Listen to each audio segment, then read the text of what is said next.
A lot go on behind the scenes with women that no one knows about or cares about. And then when they see women acting a certain way, they paint everyone under one brush that is a mad black woman or that this is why a man will never want you. So I'm trying to show people that every person has a different story. No one is the same. My name is Irijah Alkins, also known as Irijah the Don, and I've always loved arts from the time I was in school. Anything to do with anything creative, that's me. I tend to tackle issues that people normally keep hush-hush, things that are controversial, and also things that people would rather not hear about, but things that I believe light needs to be shed on. Raw Soul is a compilation of poems that I started writing in 2015. The very first poems I wrote about pain, anger, shame, right up until I was 22 are inside of Raw Soul. So Raw Soul is essentially a biography, an autobiography of who exactly is Irijah.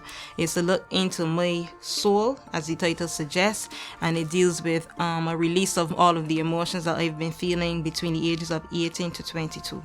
I am tackling a lot of issues that women face, and I think these are certain things that people don't necessarily know about or don't care about. So like with my poetry and my outspoken word, anything that I think the public needs to be made aware of, I tackle, I write something about it, and I share it with them.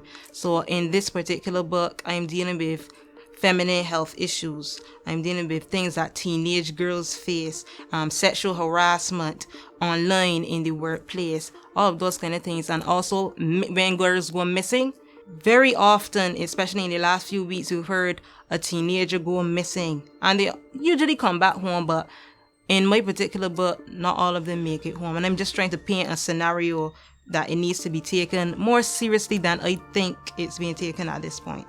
Well, my biggest inspiration came from one of my closest friends and from Twitter. On Twitter, like daily, there's a lot of slander about men. I hate men and men are dogs. So watching those tweets from on a day-to-day basis, I sought to find out where exactly this mentality was rooted. So I decided to explore a single woman's journey and how she became a misandrist, how she came to hating men.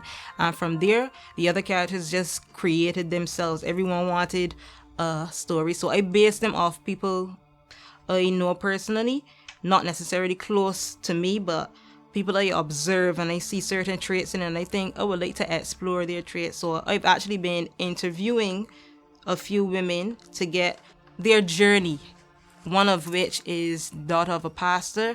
The other one is teenage girls going to school and how everything is affecting them, and also children who went to Somerville. So I'm interviewing all of these types of women to build my story, and also I'm paying a lot of attention to the news, the media.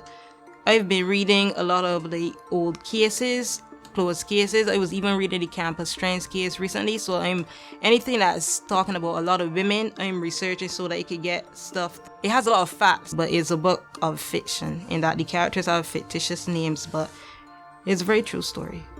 A lot go on behind the scenes with women that no one knows about or cares about. And then when they see women acting a certain way, they paint everyone under one brush that is a mad black woman or that this is why a man will never want you. So I'm trying to show people that every person has a different story. No one is the same, and especially with women, because I find that women get a lot of blame and a lot of shame and not enough respect, even from some other women, and children. So I need the public to understand all the plights of different women.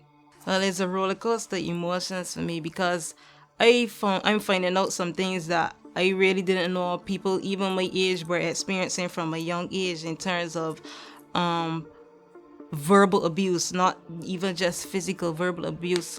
And I've watched children interact with their mothers, and mother's supposed to be someone kind and loving. That's not always the case. I had a first-hand experience with a mother mistreating her child verbally and physically abusing it. So when I witness things like this, it hurts me. I know that I need to write about it, because everything isn't dandelions and daisies. Everyone is not what meets the eye.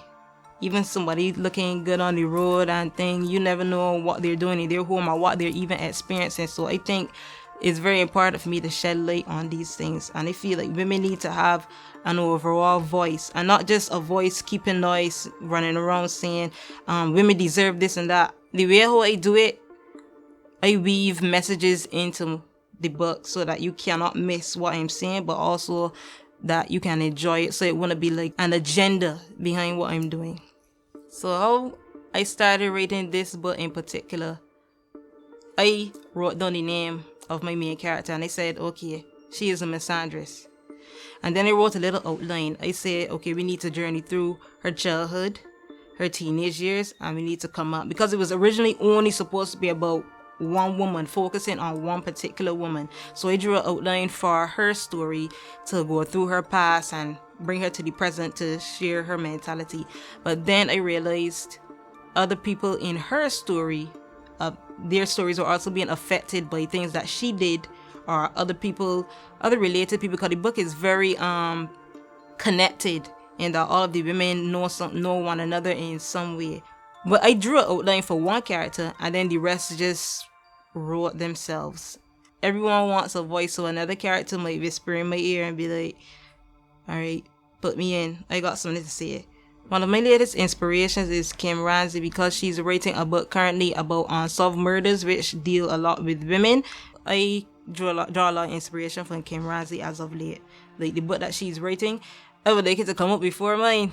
Like, I'm working on it right now. I have a photo shoot plan where I'm getting the same women that I base the characters off of. I'm getting a book cover done for those women. And the way how I'm envisioning it, I want it to be like a pride of lionesses. Because as I said, the book is about women, solidarity, unity. So I am aiming for, I don't want to give a month, because I'm not sure what month it'll be done, but I know that writing is in the wrapping up stages right now, so it should be finished by the end of June, and then I have to go through editing and getting the photo shoot for the book cover. So I will give it a few months for now, but this year for sure, 2021. I have an Instagram page dedicated to chapters of this book where I express different characters. So I am introducing each woman individually. So one day I will have my main character, the misandrist, and then the other day I will have the daughter of the pastor, and then the other day I will have one of the teenagers who goes to the all-girls school. So on that particular page, I'm just dedicating to giving a little insight into their story, but not giving too much away.